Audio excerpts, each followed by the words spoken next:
Well, hello, my friends. Super excited to be here with my friend Pritika Chowdhry. We are here at the South Asian Institute, south side of Chicago. And this is the last week of her solo exhibition, which you're about to learn more.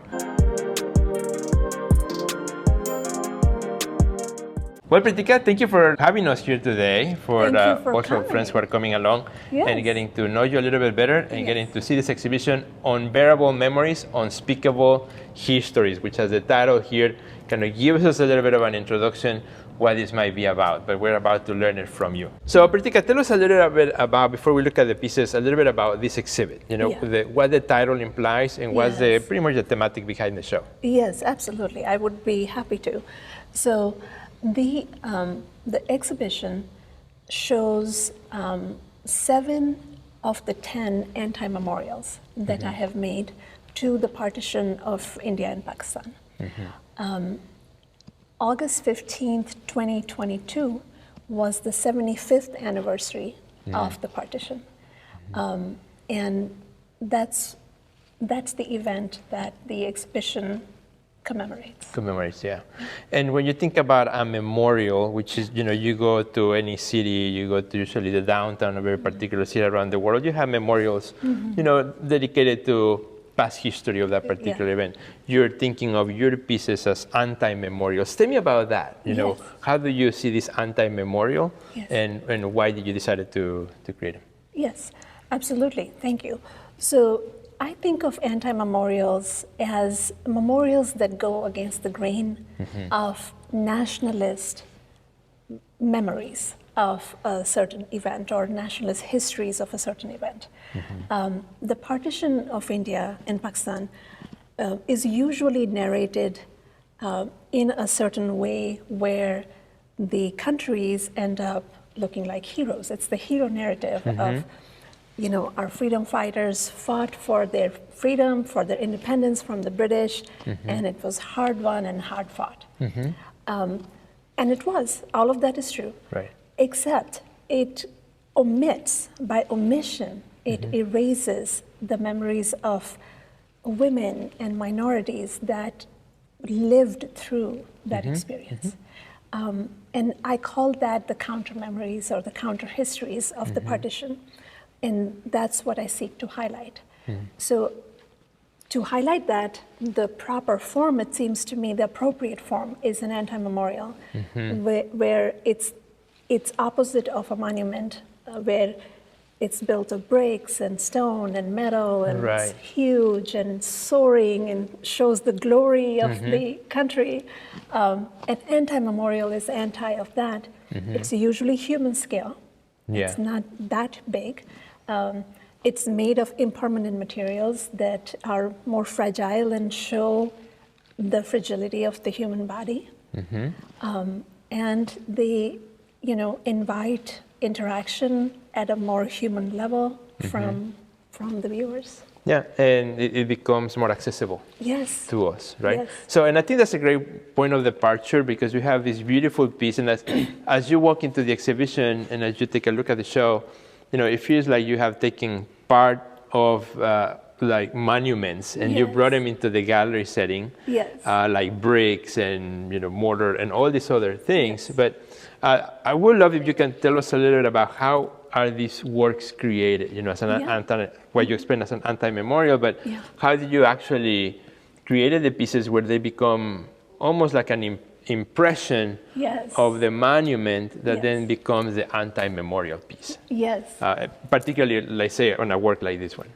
Thank you, So this is a latex cast. This piece is a latex cast of a section of the Martyred Intellectuals Memorial in Dhaka, in Bangladesh. In Bangladesh, okay. Yeah.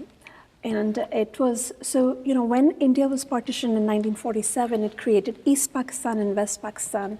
And in 1971, East Pakistan became Bangladesh. And both of these two partitions were extremely brutal, extremely violent, very bloody. And in both of these partitions, sexual violence, rape was used as a weapon of war.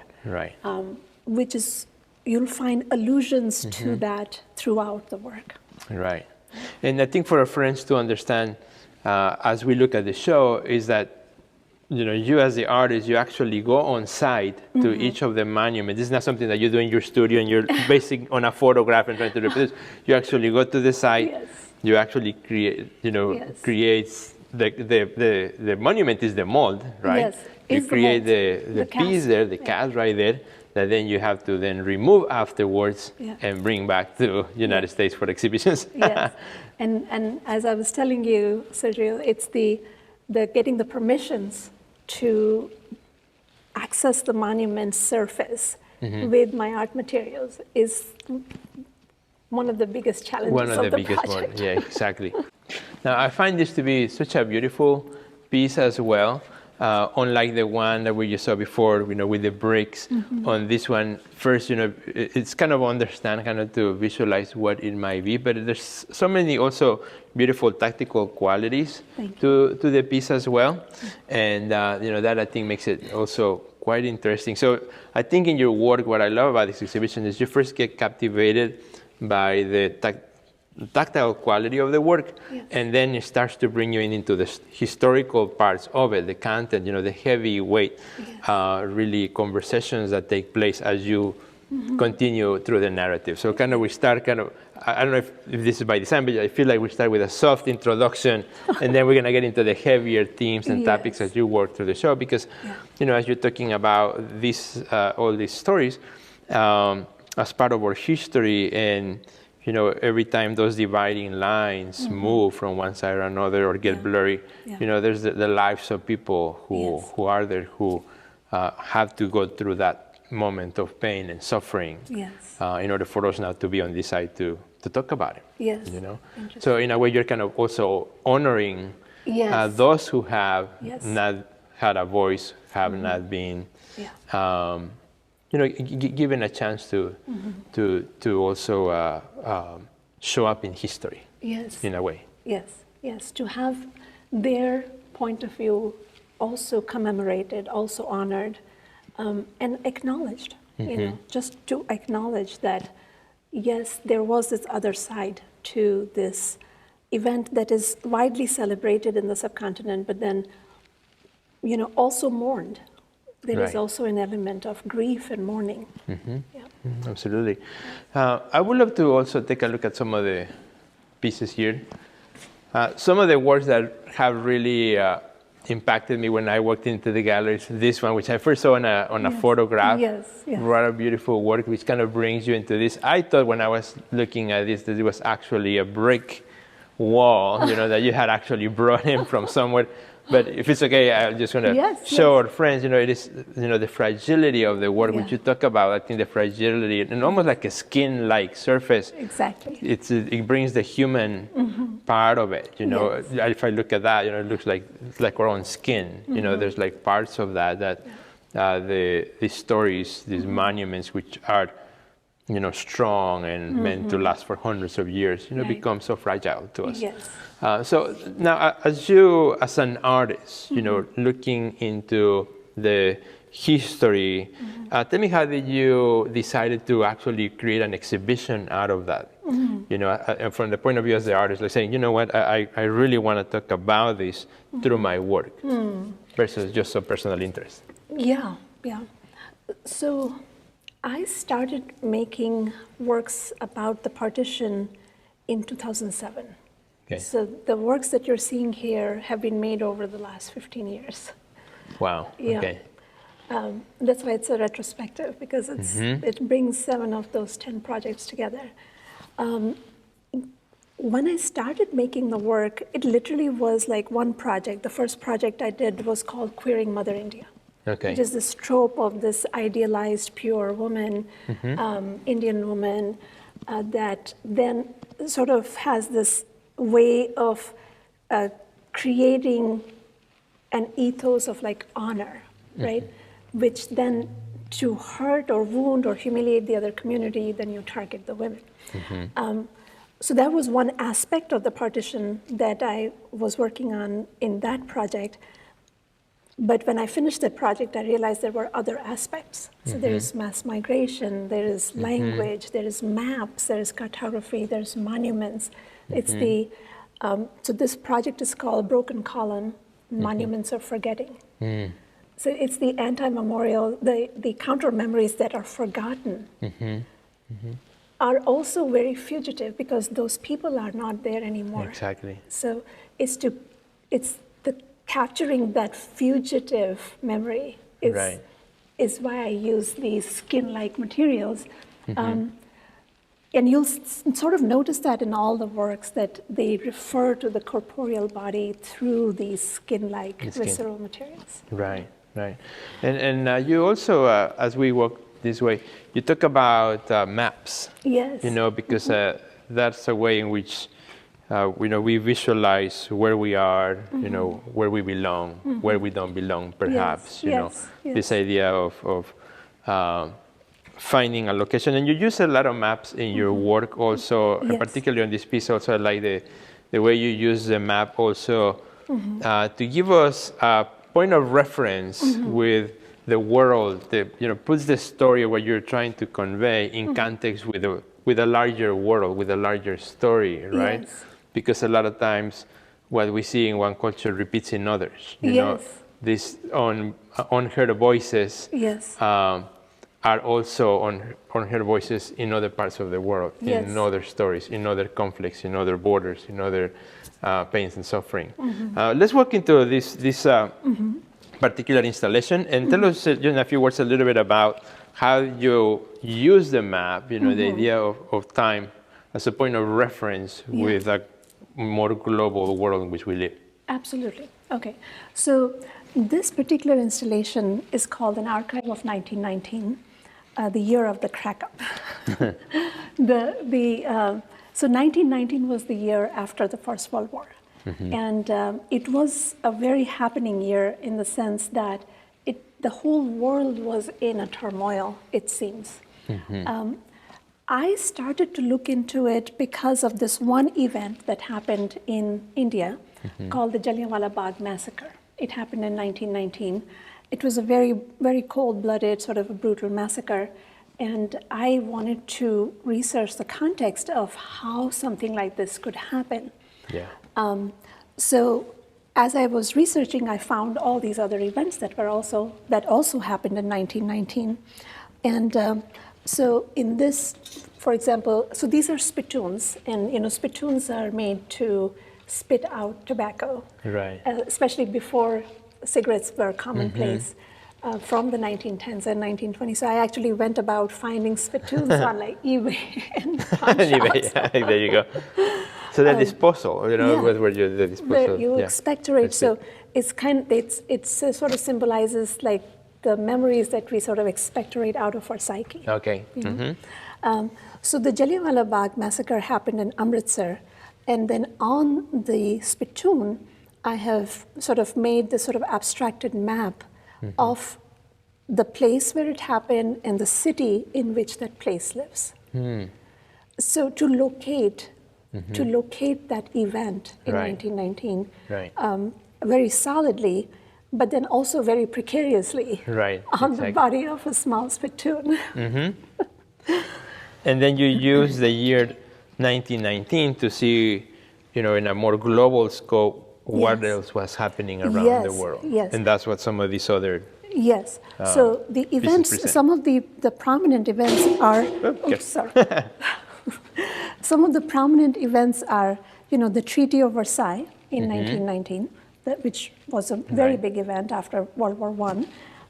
Then the Middle East Theater, which is basically Middle East as we know it, was created out of the treaties that were made in 1919 between the Allies. Then Ireland declared its independence in 1919 from Britain, and that was a very prominent event because I think that really shook up the colonial power. And so the map here shows where it was, like in Mansion House, near Trinity College, but in Dublin, that's where the declaration was made. The Russian Civil War. The May 4th Revolution in China. This was probably the first protest in the Tiananmen Square in China, which has now become, very well known for protests. But this was, so China was in turmoil, and you wouldn't think that because China was not that much involved in the First World War, but it was in turmoil. The Third Battle of Juarez in Mexico, which sort of shaped the American-Mexico relationship. That's wonderful. On this table, we have some of the smaller works in the entire exhibit, which are also, some of the guns and other bombs and an ammunition box. An ammunition box, okay.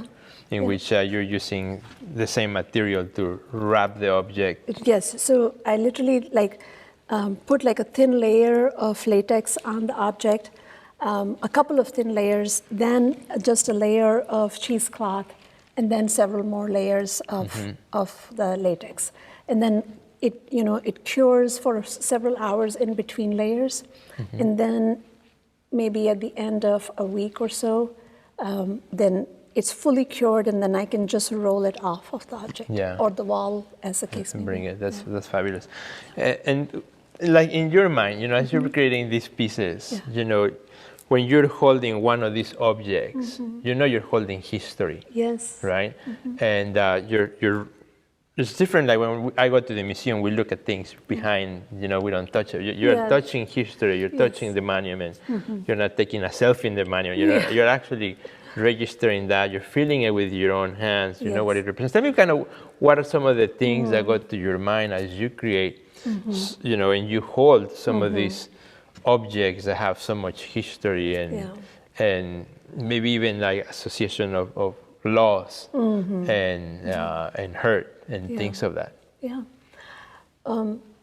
I do find that when I visit these sites of memory, the lieux de mémoire, it does affect me. It does affect me. It does. It's not a neutral experience. Like I cannot even pretend to be very objective or anything like that. I allow myself to feel whatever the emotions are coming. And actually, those emotions is what guides me to what I might or might not want to make. Based on certain histories. When I visited the Jalad Khana Memorial, the one on the water tank, the mass grave in the water tank. Which is this one right here? Let's walk right. Tell us. That way, as you tell us the story, we are right by it. Okay. So there was this water tank in Mirpur in Bangladesh. Let's go this way so friends can see it. The water tank is underground, and so there is a lid on top. That's all you see on the ground. After the 1971 war, when they opened the lid to see, why the water tank was not working, they found 1,500 skeletons, dead bodies in there. And the Liberation War Museum, so they collected all those bones, and they have them in storage mostly, but some of them are on display. Wow.